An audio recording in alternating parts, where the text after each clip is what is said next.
اعوذ باللہ من الشیطان الرجیم بسم اللہ الرحمن الرحیم تبصرۃ المتعلمین میں ہم لوگ پڑھ رہے ہیں کتاب الحج، اور کتاب الحج کا یہ آخری باب ہے الباب العاشر فی المحصور والمسدود۔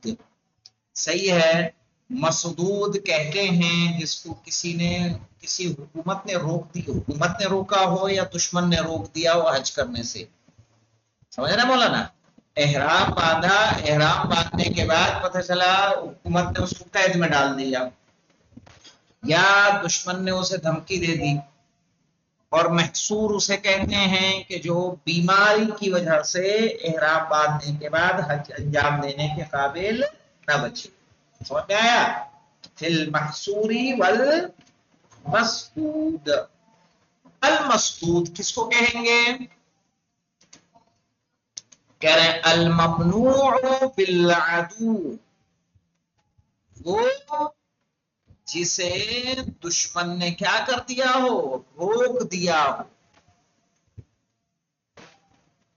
حج وغیرہ کرنے سے، عمرہ کرنے سے، اسے مسدود کہا جائے گا۔ فَإِن تَلَبَّسَ بِالْإِحْرَامِ، اگر اس نے احرام پہن لیا ہو، صحیح ہے، چاہے وہ حج کا احرام ہو یا عمرے کا احرام ہو۔ اب احرام اس نے پہن لیا، کہہ رہے نحر ہدیہ واحل من کل شیء، تو وہ قربانی کرے گا اور تمام چیزوں سے حالت حل میں آ جائے گا، احرم منہ، جس سے جو احرام باندھنے کے بعد اس پر حرام ہوئی تھی۔ ٹھیک ہے، یعنی کیا کرے گا مولانا؟ جہاں روکا گیا وہیں پہ قربانی کر دے۔ احرام یہ کیسے اترے گا؟ کہا قربانی کرے، قربانی کر کے احرام کو اتار دے۔ وَإِنَّمَا يَتَحَقَّقُ الصَّدْ، کہہ رہے ہیں یہ صد متحقق ہوگی۔ صد کب صادق آئے گا؟ بالمنع عن مکہ، کہ جب منع کیا جائے کہاں جانے سے آپ کو؟ مکے جانے سے۔ او عن الموقفین، یا دونوں وقوف میں سے کسی ایک میں۔ کون سا مولانا؟ وقوفین سے مراد جانتے ہیں نا، وقوف مشعر اور وقوف عرفات۔ اگر ان میں جانے سے روکا جا رہا ہے تو کیا کہا جائے گا؟ کہ اسے حکومت نے روک دیا یا دشمن نے روک دیا۔ ایک نمبر کے حاشیے پہ جائیے، موقفین سے مراد عرفات و مشعر الحرام یعنی مزدلفہ۔ ولا يسقط الواجب، ہاں مولانا، اگر اس پر حج واجب تھا تو کیا وہ واجب ساقط ہو جائے گا؟ ٹھیک ہے، ولا يسقط الواجب، اگر حج واجب تھا تو واجب ساقط ہو جائے گا؟ نہیں۔ ويسقط المندوب، لیکن اگر آپ حج مستحب کر رہے تھے تو حج مستحب آپ پر ساقط ہو جائے گا، دوبارہ اسے انجام دینا آپ کے لیے ضروری نہیں ہے۔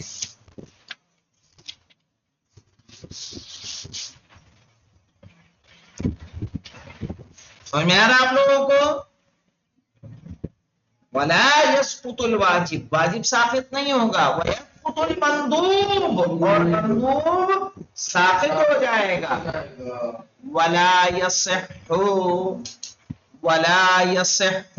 التحلل الا بالهدي، ہاں مولانا، حالت ہل میں آنا بنا قربانی کے صحیح نہیں ہے، یعنی آپ اپنی مرضی سے احرام نہیں اتار سکتے۔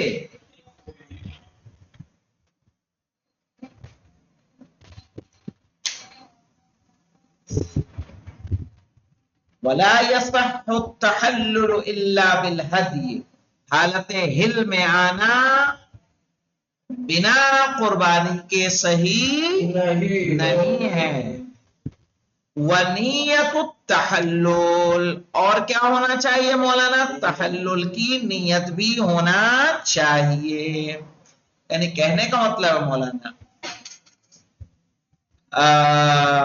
مثال کے طور پر کوئی قربانی کو ذبح کرے لیکن ذبح کے ذریعے سے حالت احرام اتارنے کی نیت نہ کرے، کہہ رہے تب بھی اس کا احرام نہیں اترا۔ کسی نے قربانی نہیں کی، احرام اتارنے کی نیت کی، تب بھی اس کا احرام نہیں اترا۔ یعنی احرام اتارنے کی نیت کرے، ساتھ میں قربانی کرے،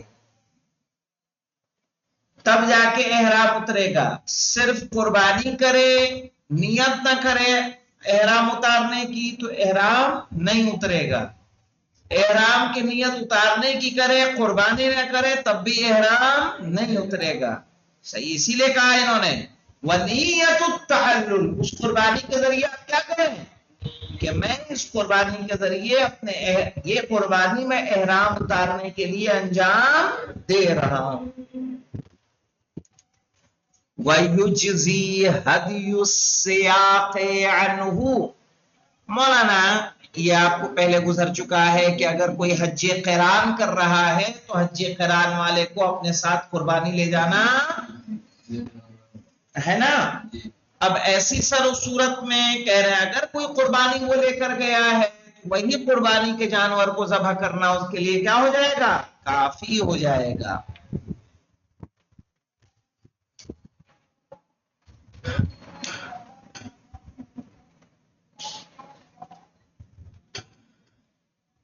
والمعتمر المسعود کالحاج، اور عمرہ کرنے والا جس کو حکومت یا دشمن نے روکا ہو، اس کا حکم حاجی کے مثل ہے۔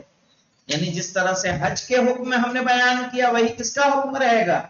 عمرے کا، کہ اگر آپ نے مسجد شجرہ سے عمرہ کیا لیکن کسی وجہ سے حکومت نے آپ کو مکے میں داخلے سے روک دیا، آپ کو قید بند میں ڈال دیا، دشمن آپ کے اوپر حاوی ہو گیا، آپ آگے نہیں جا سکے، ایسی صورت میں اپنا احرام کیسے اتاریں؟ کیا احرامی میں رہیں گے؟ کہا نہیں، آپ قربانی کیجئے، قربانی کر کے اپنے احرام کو اتار دیجئے۔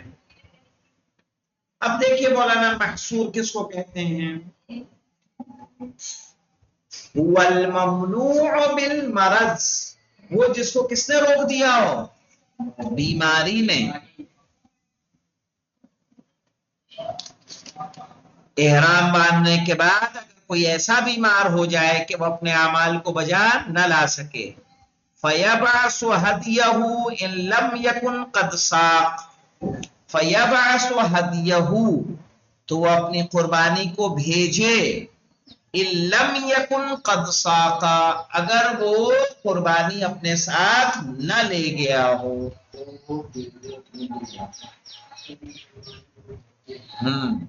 اگر کوئی قربانی کا جانور اپنے ساتھ نہ لے گیا ہو۔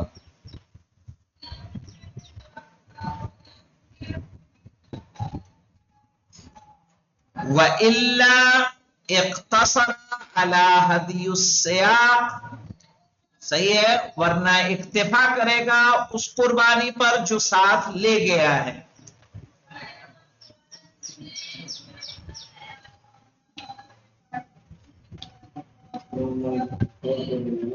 اس قربانی پر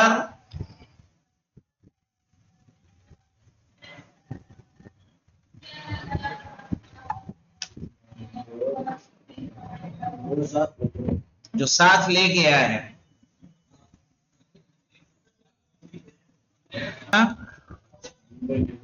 اور جو قربانی بھیجے گا مولانا کیا کریں گے؟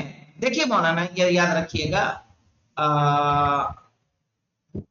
اگر حج کا احرام تھا تو اس کی قربانی کہاں بھیجے گا؟ مینا۔ عمرے کے احرام میں قربانی کہاں بھیجے گا؟ مکہ۔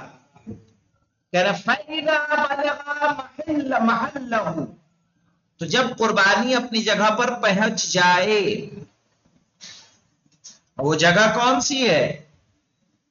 وَهُوَ مِنَا إِن كَانَ حَاجًّا، اور وہ مینا کا میدان ہے اگر وہ کیا ہو؟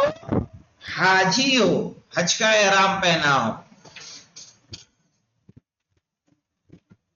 وَمَكَّةَ إِن كَانَ مُعْتَمِرًا، اور مکہ ہے، وہ جگہ مکہ ہے اگر احرام کس کا ہو؟ عمرے کا ہو۔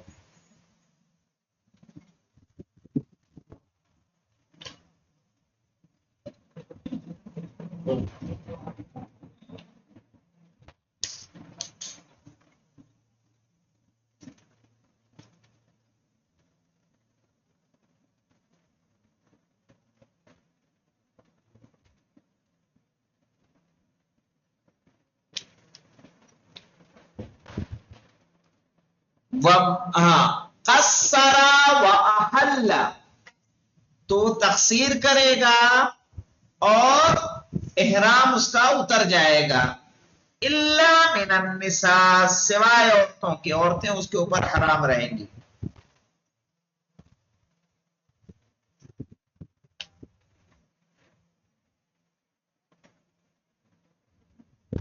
مولانا پھر وہ اپنی زوجہ سے نہیں مل سکتا، حتی یحج فی القابل، یہاں تک کہ آنے والے سال میں حج کرے، ان کان واجبان، اگر اس کا حج کیا ہو، واجب ہو.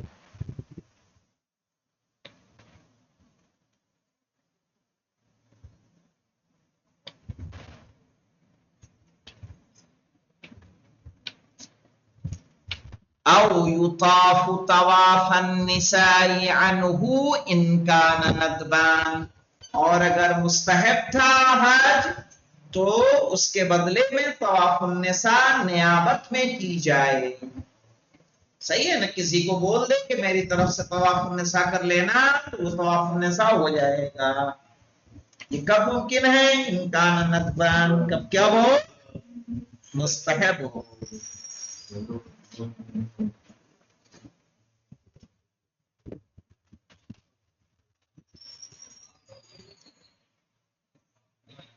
اب اس کے بعد ہے بیمار تو ہوا مولانا، بیماری سے اچھا بھی ہو سکتا ہے کہ نہیں ہو سکتا ہے؟ وَلَوْ زَالَ الْحَسْرُ، اگر بیماری ختم ہو جائے، ممکن ہے. وَلَوْ زَالَ الْحَسْرُ التحق، التحق یعنی مل جائے بالحجاج، کن سے؟ حاجیوں سے.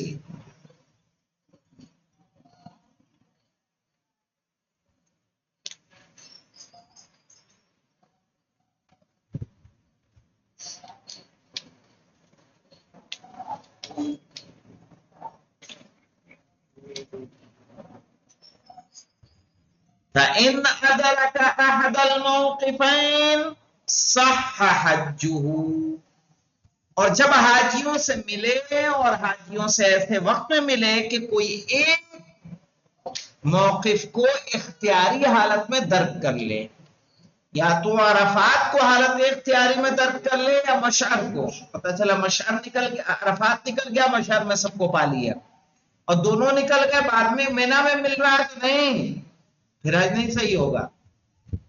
ان دونوں میدانوں میں وقوف کیا ہے؟ لازمی ہے. کہا جاتا ہے میدان عرفات ہی کا حج ہے، وہی اصل حج ہے. اس وقوف کی اتنی اہمیت ہے میدان عرفات میں کہ جہاں انسان کے گناہ معاف کر دیے جاتے ہیں، بہت فضیلت ہے اس کی. فَإِنْ أَدْرَكَ أَحَدَ الْمَوْقِفَيْنِ، اگر دونوں موقف میں سے کسی ایک کو درک کر لیا، صح حجہ، اس کا حج کیا ہو جائے گا؟ صحیح ہو جائے گا. وَإِلَّا فَلَا، اور اگر نہیں ہوا تو کیا کرے گا؟ اس کا حج صحیح نہیں ہوگا.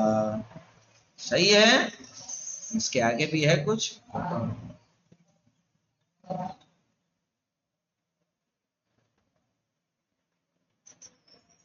اور اس کے بعد کل سے انشاءاللہ اسلام کا ایک واجب کیا ہے؟ پورو دین میں جب ہم جاتے ہیں کیا کہتے ہیں؟ اول نماز، دوسرے روزہ، تیسرے حج، چوتھے زکوٰۃ، پانچویں خمس، چھٹے جہاد.